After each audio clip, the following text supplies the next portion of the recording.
আসসালামু আলাইকুম।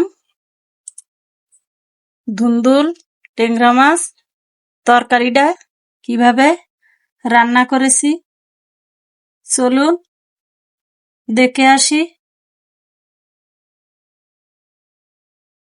কড়াইতে তেল দিয়ে নিচ্ছি, মাছ দিয়ে দিচ্ছি কড়াইতে ভাজার জন্য।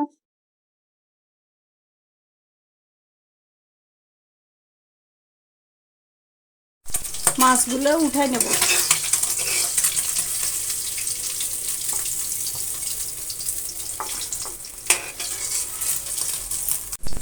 পেঁয়াজ রসুন আর কাঁচামরিচ এগুলো এখন ভেজে নেব।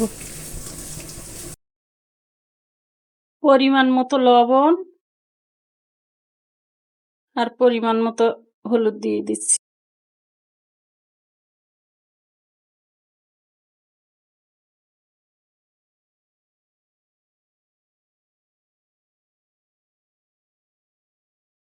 এখন কেটে রাখা ধুন্দুল আর আলু এগুলো দিয়ে দিচ্ছি কড়াইতে।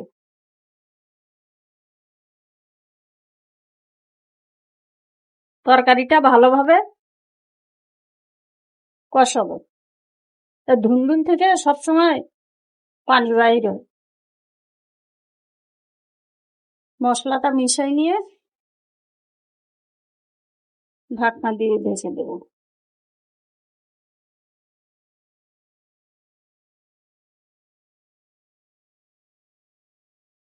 এখন ঢাকনাটা দিয়ে ভেজে দিচ্ছি।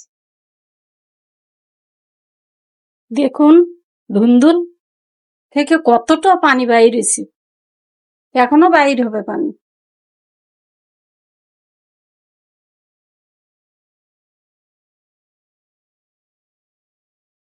এই ধুন্দুলের রসেই রান্না করবো আজকে, তাহলে তরকারিটা মিষ্টি মিষ্টি লাগবে, সুন্দর লাগবে খেতে।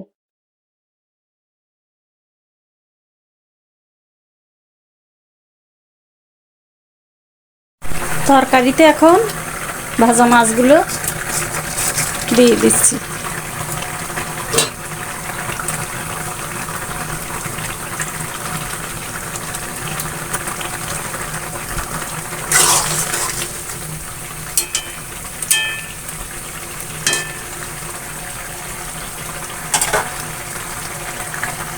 ভেজে রাখা জিরা আর গোলমরিচ গুঁড়ো করা দিয়ে দিচ্ছি এখন তরকারিতে।